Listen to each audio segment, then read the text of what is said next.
Blue Castle. Chapter 36. Finally Valency went to bed. Before she went she reread Dr. Trent's letter. Comforted her a little. So positive. So assured.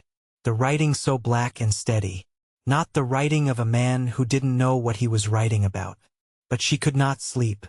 She pretended to be asleep when Barney came in. Barney pretended to go to sleep. But Valency knew perfectly well he wasn't sleeping any more than she was. She knew he was lying there, staring through the darkness. Thinking of what? Trying to face what? Valency, who had spent so many happy wakeful hours of night lying by that window, now paid the price of them all in this one night of misery.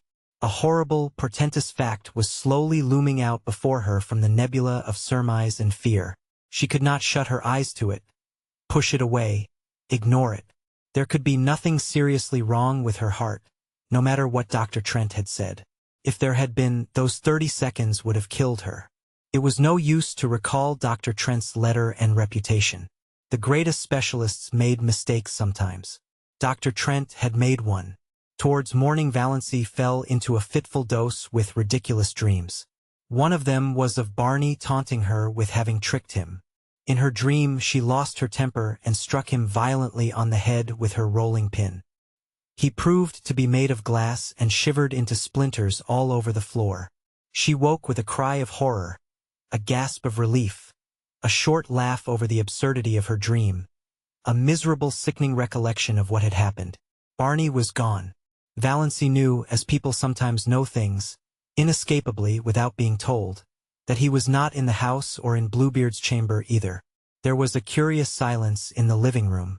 A silence with something uncanny about it. The old clock had stopped. Barney must have forgotten to wind it up, something he had never done before. The room without it was dead, though the sunshine streamed in through the aureole and dimples of light from the dancing waves beyond quivered over the walls. The canoe was gone, but Lady Jane was under the mainland trees. So Barney had betaken himself to the wilds. He would not return till night. Perhaps not even then. He must be angry with her.